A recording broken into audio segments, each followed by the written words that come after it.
بسم اللہ الرحمن الرحیم وتقول خرجت فإذا زید جالس او جالسا فالرفع علی الخبریتی۔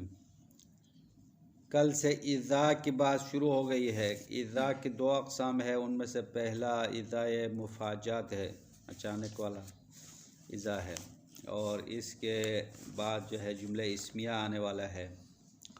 اذا کے بعد جملہ اسمیہ آنے کی مختلف مثالیں دی ہے۔ آج ایک مثال دے رہے، اس مثال میں دو طریقوں سے پڑھنا جائز ہے اور ہر طریقے میں الگ ترکیب ہوگی۔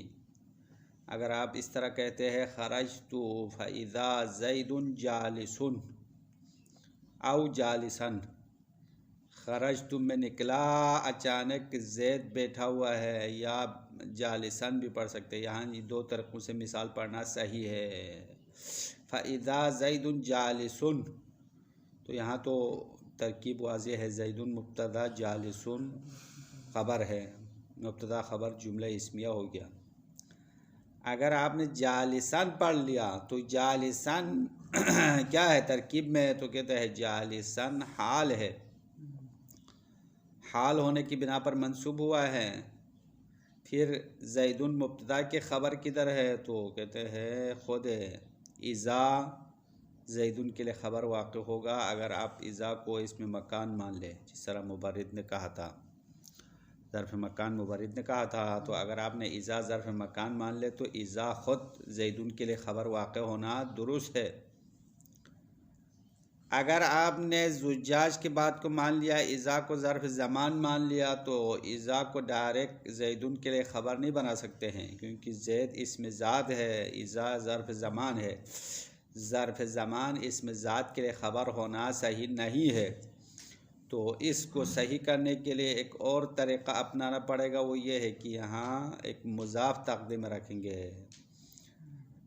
ایک مضاف تقدیم رکھیں گے تو اذا ظرف زمان ہوتے ہوئے خبر واقع ہونا صحیح ہوگا۔ یہاں حضور یہاں پہ تقدیم رکھنا پڑے گا۔ فَإِذَا الْأَسَدُ میں فَإِذَا حضور الاسد ہو جائے گا، بس اسد سے پہلے حضور تقدیم رکھیں گے تو حضور مصدر ہے، اس میں معنی ہے، اور اذا اس کے لیے خبر واقع ہونا جائز ہوگا۔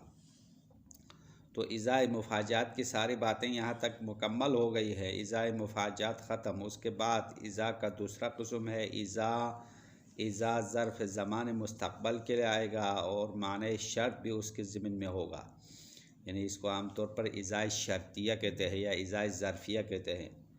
تو اذا ظرف زمان مستقبل کے لیے آئے گا اور معنی شرط بھی اس کے ضمن میں ہوگا، یعنی ایک لفظ کے اندر تین معنی پائے جائے گا، ایک ضرب کا معنی، دوسرا مستقبل کا معنی، تیسرا شرط کا معنی۔ ایک چیز کے اندر تین مطلب موجود ہے۔ اب یہ والا اذا اور اذا مفاجات میں کیا فرق تھا، تو کل تین فرق بتایا ہے۔ اذا مفاجات جملہ اسمیہ کے ساتھ خاص ہے، تو اذا شرطیہ کیا ہوگا، اس جملہ فعلیہ کے ساتھ خاص ہوگا، جملہ فعلیہ کے ساتھ مخصوص ہوگا۔ اور دوسرا اختلاف یہ ہے کہ اذا مفاجات کے لیے جواب کی ضرورت نہیں ہے، اما اس اذا کے لیے جواب کی ضرورت ہے، کیونکہ یہ اذا شرط والا معنی رکھتا ہے، تو شرط کے لیے جزا چاہیے، جزا کے بغیر شرط نہیں ہوتی ہے۔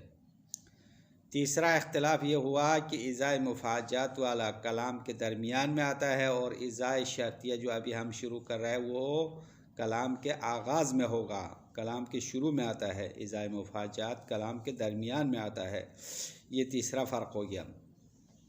اب اذا شرطیہ ظرفیہ کی مثالیں دی ہے، تو اذا شرطیہ کے بعد فعل آئے گا، جملہ فعلیہ۔ تو فعل میں سے کون سا فعل آتا ہے، فعل ماضی آئے گا، مضارع آئے گا، امر آئے گا۔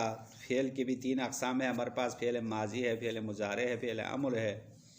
تو صاحب کتاب نے یہاں پہ اذا کے بعد آنے والے فعل کی درجہ بندی کی ہے کہ اس کے بعد فعل ماضی زیادہ آئے گا۔ اذا شرطیہ کے بعد فعل ماضی آنا زیادہ ہے، اس کے بعد دوسرے مرتبے میں فعل مضارع آئے گا، یعنی فعل مضارع آنا کم ہے۔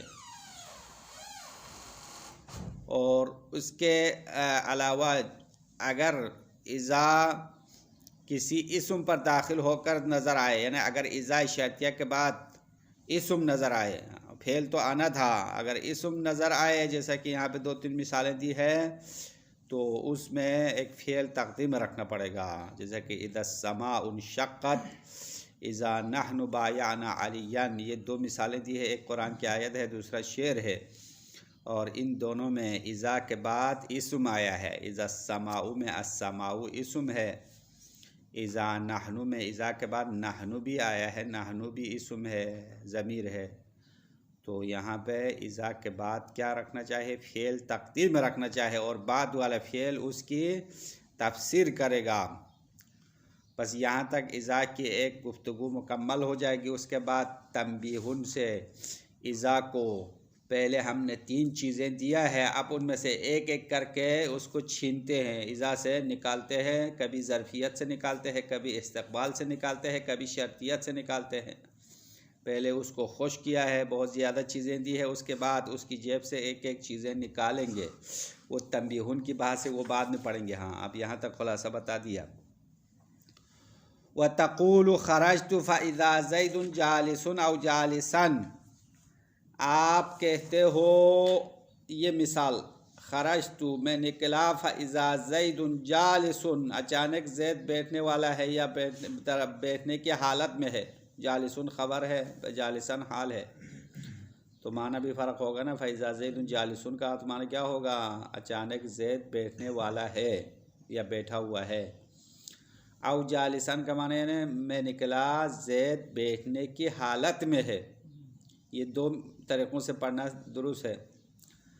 فَالرَّفْعُ عَلَى الْخَبَرِيَّةِ، فَإِذَا زَيْدٌ جَالِسٌ میں جالسن کو رفع کے ساتھ پڑھنے کی صورت میں کیوں رفع دیا؟ علی الخبریہ، یہ خبر ہونے کی بنا پر ہے۔ ترکیب کرو تو کیا ہوگا؟ اذا مفاجات ہے، زیدن مبتدا، جالسن خبر ہے، جملہ اسمیہ ہو جائے گا۔ اور اذا چونکہ ظرف مان لیا ہے مبرد اور زجاج نے، تو اذا کا عامل کیا ہے؟ تو کہہ رہے وہی خبر اس کا عامل ہے، جالسن اذا کا عامل ہے، عامل تقدیم میں رکھنے کی ضرورت نہیں ہے۔ کل زمخشری نے عامل تقدیم میں رکھا تھا تو صاحب کتاب نے اس بات کو رد کیا تھا۔ اذا کو اگر آپ نے ظرف مان لیا تو اس کے عامل وہی خبر ہے جو اس کے بعد آنے والی ہے۔ وَإِذَا نُصِبَ بِهِ، ہاں اذا کو اسی خبر کے ذریعے سے نصب دیا گیا ہے۔ ہاں یہ اذا برکت میں لگایا ہے، وہی اذا سے مراد اذا مفاجات مراد ہے۔ وَإِذَا نُصِبَ بِهِ، اذا کو خود خبر کے ذریعے سے نصب دیا گیا، یعنی اذا کا عامل خبر ہے۔ تو فَإِذَا زَيْدٌ جَالِسٌ کی ترکیب تو مکمل ہو گئی۔ اب نصب دیا تو کیا ہوگا؟ وَالنَّصْبُ عَلَى الْحَالِيَّةِ، جالسن پڑھنے کی صورت میں نصب حالیت کی بنا پر ہے، یعنی حال ہے، یہ زیدن مبتدا ہے، جالسن حال ہے، اور زیدن مبتدا اور ذوالحال دونوں بنتا ہے، ہاں دونوں ہے، مبتدا بھی ہے ذوالحال بھی ہے، جالسن حال ہے، تو پھر خبر کدھر ہے؟ والخبر اذا، اور زیدن مبتدا کے خبر خود اذا ہے، اذا اس کے لیے خبر بنائیں گے۔ ان قیل بانہا مکان، اگر کہا جائے کہ یہ اذا ظرف مکان ہے، چونکہ کل 3 نظریات پیش کیا تھا اذا مفاجات کے بارے میں۔ اخفش نے حرف مان لیا تھا، مبرد نے ظرف مکان مان لیا تھا، زجاج نے ظرف زمان مان لیا تھا۔ تو صاحب کتاب کہہ رہے کہ اگر ہم نے مبرد کی بات مان لیا، ظرف مکان مان لیا، تو اذا خبر واقع ہوگا، زیدن مبتدا ہوگا، جالسان حال واقع ہوگا۔ وَإِلَّا فَهُوَ مَحْذُوفٌ، وَإِلَّا یعنی اگر اذا کو ظرف مکان نہیں مانا بلکہ ظرف زمان مان لیا تو فَهُوَ مَحْذُوفٌ، خبر محذوف ہے۔ فَإِذَا زَيْدٌ جَالِسًا، فَإِذَا زَيْدٌ حَاضِرٌ جَالِسًا، اس طرح کوئی خبر تقدیم رکھنا پڑے گا۔ نعم کے بعد کہہ رہے ہاں اگر اذا کو ظرف زمان مان لے تو خبر تقدیم رکھنے کی بھی ضرورت نہیں ہے، خود اذا کو پھر خبر بنا سکتے ہیں، اما شرط یہ ہے کہ اذا سے پہلے مضاف تقدیم رکھنا پڑے گا۔ ہاں ایک چیز تقدیم رکھنے سے مسئلہ پھر حل ہوگا۔ نعم، ہاں یجوز جائز ہے، ان تقدرها خبرا عن الجثة، کہ آپ اذا کو اس میں ذات سے خبر قرار دے دیں، یعنی خود اذا کو اسم ذات سے خبر قرار دینا یا خبر فرض کرنا، تو قدر مانا فرض کرنا. اگر آپ نے اذا کو خبر قرار دیا جثہ سے اسم ذات سے مع قولنا انہا زمان، ساتھ اس کے کہ ہم یہ بھی کہے کہ اذا ظرف زمان ہے، اذا ظرف زمان بھی کہے اور اسم ذات کے لیے خبر بھی بنا سکتے ہیں. کب؟ اذا قدرت حذف مضاف، اگر ایک مضاف کو تقدیم رکھنا فرض کرے. ایک مضاف چھپا کے رکھیں گے تو اسم زمان ہوتے ہوئے بھی خبر واقع ہونا درست ہے. کأن تقدر فی نحو خرجت فإذا الأسد، جیسے کہ اس مثال میں کہ خرجت میں نکلا فإذا الأسد، اچانک شیر حاضر موجود تھا، تو یہاں اذا کو خبر بناؤ، الاسد مبتدا بنا دو. اور اذا ظرف زمان ہوتے ہوئے بھی بنا سکتے ہیں، شرط یہ ہے کہ اسد سے پہلے مضاف تقدیم رکھیں گے. فإذا حضور الاسد، یعنی خرجت میں نکلا فإذا حضور الاسد، اچانک اسد حاضر ہے یا اچانک شیر موجود ہے. بس یہاں پہ اذا خبر واقع ہونا صحیح ہوا کیونکہ حضور تقدیم رکھا ہے. حضور مضاف، الاسدی مضاف الیہ مبتدا بن جائے گا، اذا اس کے لیے خبر واقع ہوگا. اب یہاں پہ اذا ظرف زمان ہونے والا اشکال دور ہو گیا، کیونکہ ظرف زمان اسم ذات کے لیے خبر واقع ہونا غلط ہے. اب یہاں تو حضور مصدر ہے، اس میں معنی ہے، اس میں معنی کے لیے اذا خبر واقع ہونا کوئی اشکال نہیں رکھتا. بس یہاں تک اذا مفاجات کی ساری باتیں ختم ہو گئی. اس کے بعد الثانی ان تکون لغیر المفاجاتی، اذا کا دوسرا قسم اذا غیر مفاجات کے لیے ہے، مفاجات والا نہیں ہے بلکہ دوسرا اذا ہے، غیر مفاجات کے لیے ہے. تو دوسرا اذا کون سا ہے؟ والغالب ان تکون ظرفا للمستقبلی، زیادہ تر وہ غیر مفاجات والا اذا ظرف واقع ہوتا ہے زمان مستقبل کے لیے، متضمنۃ معنی الشرط، در حال کہ اس کے ضمن میں شرط کا معنی بھی پایا جاتا ہے. بس ایک اذا کے اندر تین چیزیں ہیں، تین معنی ہے. ایک تو ظرف کا معنی پایا گیا، دوسرا مستقبل کا معنی، تیسرا شرط کا معنی. وتختص بالدخول علی الجملة الفعلیة، اور یہ اذا جملہ فعلیہ پر داخل ہونے کے ساتھ خاص ہے. یعنی جملہ فعلیہ کے پاس پر داخل ہوگا، جملہ اسمیہ پر نہیں آئے گا. اور اذا مفاجات کے لیے ہم نے کیا بتایا؟ جملہ اسمیہ کے ساتھ خاص ہے. ہاں، یہ دونوں آپس میں متضاد ہے. جملہ اذا فجائیہ کے بارے میں کیا ہے؟ تختص بالجمل الاسمیہ، اذا مفاجہ جملہ اسمیہ کے ساتھ مخصوص ہے اور یہ جملہ فعلیہ کے ساتھ مخصوص ہے. عکس الفجائیہ، یہ اذا مفاجات کے برعکس ہے، اذا مفاجات کے الٹ ہے. اب اذا شرطیہ یا اذا ظرفیہ جملہ فعلیہ پر داخل ہونے کی مثالیں دے رہے ہیں آپ کو، اشعار سے، قرآن کی آیتوں سے مثالیں دیں گے. کہ قول الفرزدق فی مدح الامام علی بن الحسین علیہ السلام، جس طرح فرزدق شاعر نے امام علی بن الحسین علیہ السلام کے مدح میں شعر پڑھا، اذا رأته قریش قال قائلها، جب قریش والے اس کو دیکھتے ہیں تو قال قائلها، اس کے کہنے والا کہتا ہے، الی مکارم ھذا ینتہی الکرم، اس شخص کے صفات اور فضائل تک فضائل ختم ہو گئی. کرم یعنی فضیلتیں، تو الی مکارم ھذا، اس کے مکارم اور فضائل سے ینتہی الکرم، فضیلتوں کا سلسلہ ختم ہو جائے گا. مطلب یعنی فضائل کا آخری درجہ ہے امام کا درجہ. امام فضیلتوں کے آخری درجے پر ہے، آخری چوٹی پر ہے، اور اس سے آگے کوئی نہیں ہے، تو فضیلتوں کا سلسلہ یہاں تک ختم ہو جائے گا. تم فرزدق نے کیا شعر پڑھا؟ کچھ سمجھا یا نہیں سمجھا؟ ہم نے ترجمے پر زور لگا دیا. اگر آپ کو سمجھ میں نہیں آ رہا ہے تو مزید اور زور لگانا پڑے گا، کیونکہ صبح سویرے زیادہ زور لگانے کی طاقت ہے. تھوڑی دیر پڑھانے کے بعد پھر سست ہو جائیں گے. ہاں دوبارہ ترجمہ کر رہا ہوں، اذا رأتہ قریش، جب اس کو قریش والے دیکھتے ہیں، تو قال قائلها، اس کے کہنے والا کہتا ہے، الی مکارم ھذا، اس شخص کی فضیلتوں تک، ینتہی الکرم، فضیلتوں کا سلسلہ ختم ہو گیا یا ختم ہو جاتا ہے. ینتہی فعل مضارع ہے، ختم ہوگا، ختم ہو جائے گا. اب یہاں پہ شاید مثال تو آپ کو پتہ ہے، اذا شرطیہ کس پر داخل ہو گیا ہے؟ فعل پر داخل ہوا ہے. اذا رأتہ، رأى رأت فعل ہے نا، فعل ماضی کا صیغہ ہے، ہاں فعل ماضی کے مؤنث کا صیغہ ہے، اس پر اذا داخل ہو گیا. اب یہاں پہ صاحب کتاب آپ کو ایک آیت مثال دیتے ہیں، جس آیت میں اذا مفاجات بھی آیا ہے، اذا شرطیہ بھی آیا ہے، یعنی دونوں اذا ایک ہی آیت میں جمع ہو گئے ہیں. اس کی بھی مثال آپ کو دیتے ہیں، یہ مثال پہلے بھی آیا ہے. وقد اجتمعتا فی قولہ تعالی ثم اذا دعاکم دعوة من الارض اذا انتم تخرجون، سورہ روم آیت نمبر 25. یہ اذا مفاجات کے بحث میں بھی آئی ہے، مثال دیکھا نہیں دیکھا، کل آیا ہے.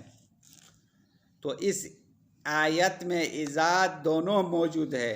شروع والا اذا شرطیہ ظرفیہ والا ہے، اور آخر میں جو اذا آیا ہے وہ کیا ہے؟ اذا مفاجات والا ہے. ایک جملے فعلیہ پر داخل ہو گیا، دوسرا جملے اسمیہ پر داخل ہو گیا ہے. آنکھیں کھول کے دیکھو تو پتہ چلے گا، قرآن کی آیت کو موٹے الفاظ میں لکھا ہے. ثم پھر اذا دعاکم دعوة من الارض، تمہیں ایک مرتبہ زمین سے پکارا جائے تو اذا انتم تخرجون، اچانک تم لوگ نکلیں گے، نکل کھڑے ہوں گے زمین سے. اب یہاں بھی شاید مثال اذا دعاکم میں کون سا اذا ہے؟ اذا ظرفیہ والا ہے، شرطیہ والا. اور اذا انتم تخرجون میں اذا مفاجات والا ہے، دونوں موجود ہے. وَيَكُونُ الْفِعْلُ بَعْدَهَا مَاضِيًا كَثِيرًا كَمَا تَقَدَّمَ، اور اس اذا کے بعد فعل ماضی زیادہ ہوتا ہے.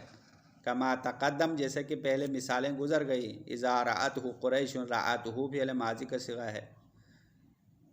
ثم اذا دعاکم میں اذا کے بعد کیا فعل آیا ہے؟ فعل ماضی آیا ہے، دعاکم آیا ہے. تو جہاں پہ اذا ہو اس کے بعد فعل ماضی زیادہ آتا ہے.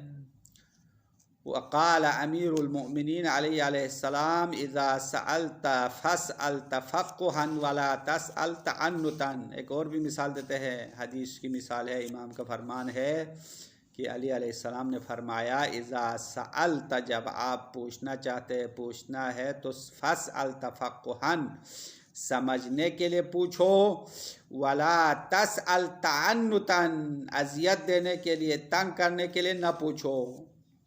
آپ کی کوئی بات سمجھتا نہیں ہے تو کسی سے پوچھ سکتے ہیں، لیکن آپ خود جانتے ہوئے کسی سے امتحان اور آزمائش کے لیے یا کسی کو تنگ کرنے کے لیے سوال نہ کرو. سوال کرنے کا بھی اپنا طریقہ ہونا چاہے، انداز ہونا چاہے.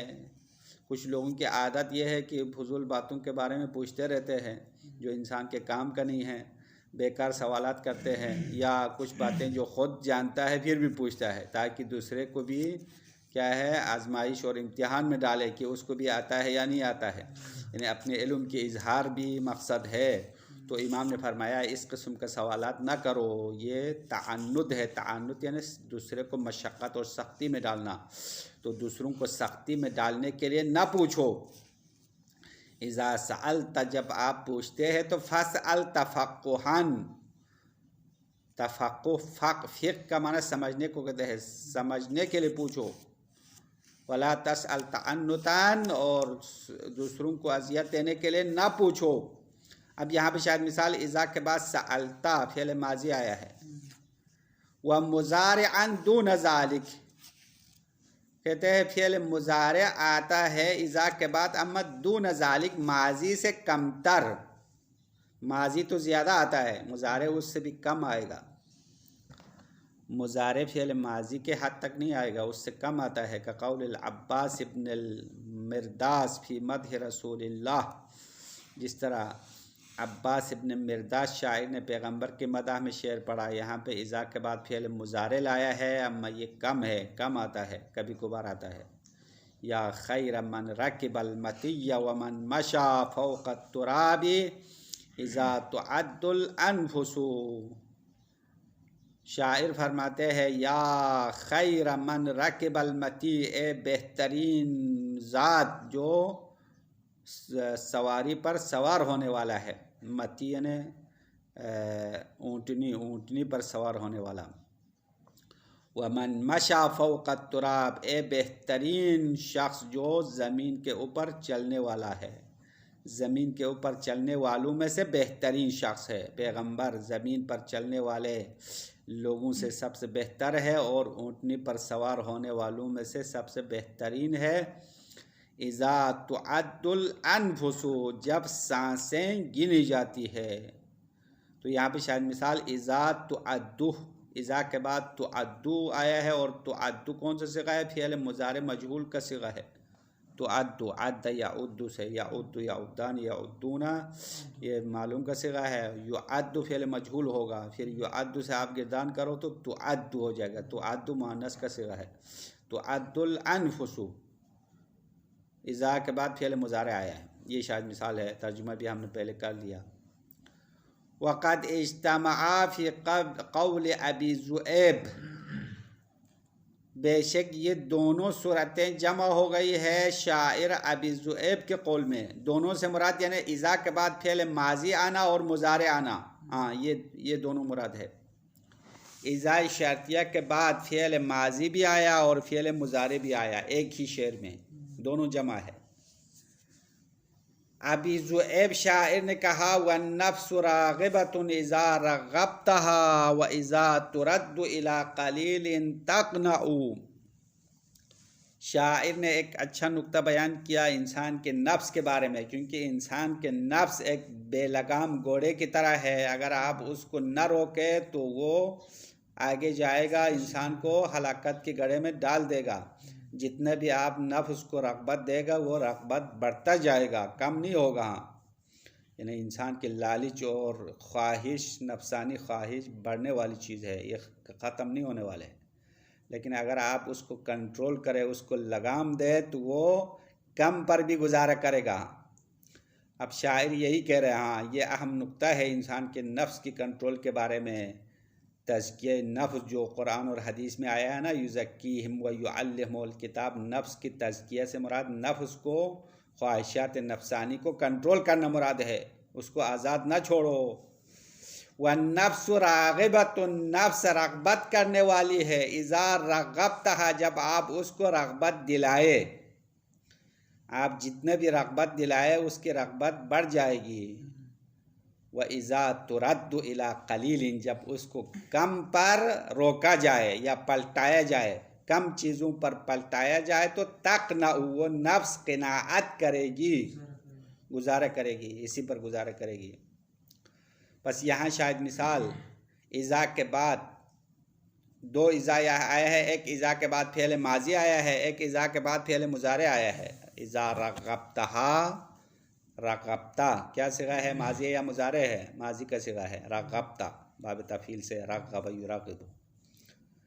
وَإِذَا تُرَدُّ، یہ دوسری مثال ہے. اس مثال میں کیا ہے؟ اذا کے بعد فعل مضارع مجہول آیا ہے، تو اذا شرطیہ کے بعد فعل ماضی آنا زیادہ ہے، فعل مضارع آنا کم ہے. اما آتا تو ہے، فعل مضارع آنا منع نہیں ہے. کم ہونا الگ بات ہے، منع ہونا الگ بات ہے.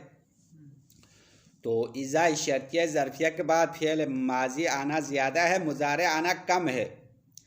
اما اسم پر داخل ہونا منع ہے، جملہ اسمیہ پر نہیں آئے گا. اگر آ کے نظر آئے تو وہاں پہ کچھ نہ کچھ آپریشن کرنا پڑے گا، کوئی چیز تقدیم رکھنا پڑے گا، ورنہ مسئلہ ہوگا. وَإِنَّمَا دَخَلَتِ الشَّرْطِيَّةُ عَلَى الْإِسْمِ، بے شک اذا شرطیہ اسم پر داخل ہو چکا ہے. فی نحو قولہ تعالی، جس طرح اللہ کے اس قول میں اذا شرطیہ اسم پر داخل ہوا. اذا السماء انشقت، جب آسمان پھٹ جائے. اس سورہ کون سا ہے؟ سورہ انشقاق. سورہ کا نام انشقاق ہے، انشقت سے سورہ کا نام بنایا. یہ پہلی آیت ہے. اذا السماء انشقت، تو اذا کے بعد کیا ہے؟ اسم ہے یا فعل ہے؟ السماء وہ اسم ہے نا، اذا کے بعد اسم آیا ہے. اور دوسری مثال شاعر کا قول ہے، وقول خزیمہ بن ثابت، شاعر خزیمہ بن ثابت نے شعر پڑھا، اذا نحن بایعنا علیا، جب ہم نے علی کی بیعت کی، فحسبنا ابو الحسن ہمارے لیے کافی ہے، مما نخاف من الفتن، ان فتنوں سے جس سے ہمیں خوف ہے، خوف والے فتنوں سے ہمیں ابو الحسن کافی ہے، کسی اور کی ضرورت نہیں ہے۔ اب یہاں پہ اذا کے بعد نحنو آیا ہے، نحنو اسم ہے۔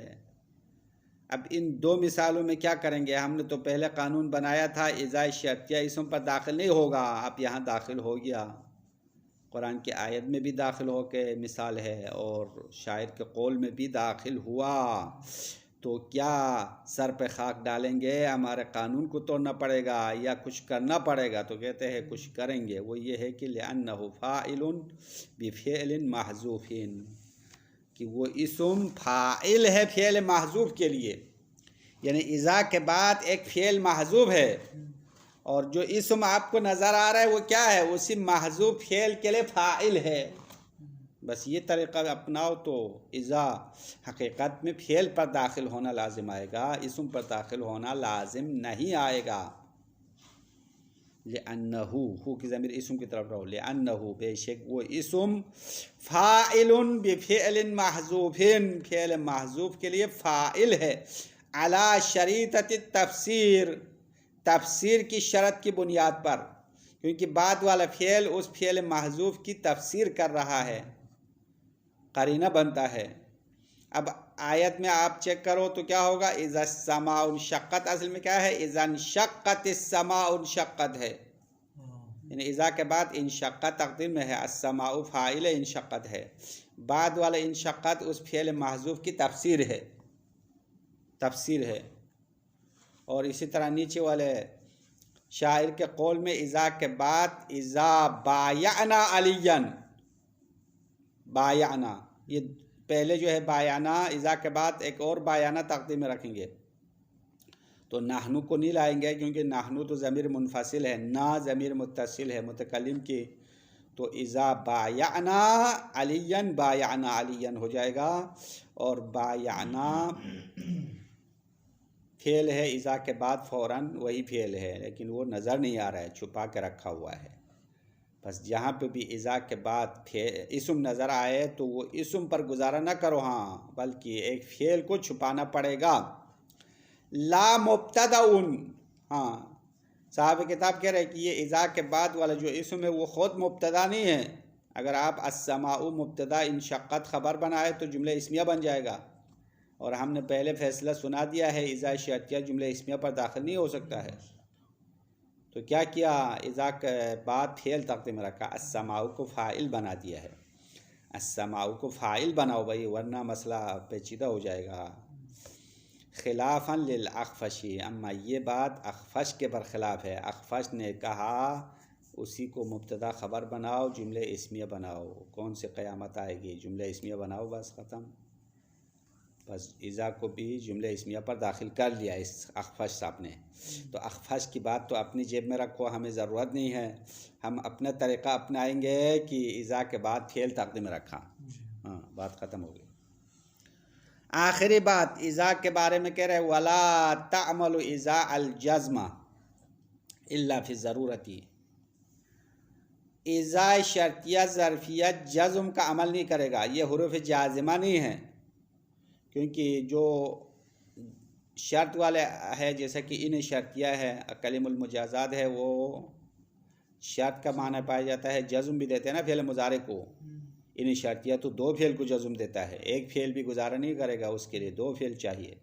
اما یہ اذا جزم دینے والا نہیں ہے، اذا شرط غیر جازم ہے، کیونکہ شرط کی دو اقسام ہے، شرط جازم اور شرط غیر جازم، تو ان شرطیہ اور باقی متا، حیثما، انا وغیرہ جو ہے جزم بھی دینے والے ہیں، دو فعل کو جزم دیتے ہیں اور شرط کا بھی معنی ہے۔ اما یہ اذا جو ہے فقط شرط کا معنی دے گا، جزم نہیں دے گا، مگر ضرورت شعری میں جزم دے سکتا ہے، اگر شاعر کے لیے ضرورت پڑ جائے تو اذا کے ذریعے سے جزم دینا درست ہے، لیکن عام طور پر اذا جزم نہیں دینے والا ہے، ولا تعمل اذا الجزم، اذا جزم کا عمل نہیں کرے گا، الا فی الضرورتی، مگر ضرورت کے وقت جزم دے گا، کقول اعشا حمدان، جس طرح شاعر اعشا حمدان نے شعر پڑھا، وَإِذَا تُصِبْكَ مِنَ الْحَوَادِثِ نِكْبَةٌ فَاصْبِرْ فَكُلُّ مُصِيبَةٍ سَتَكَشَّفُ۔ شاعر فرماتے ہیں وَإِذَا تُصِبْكَ، جب آپ تک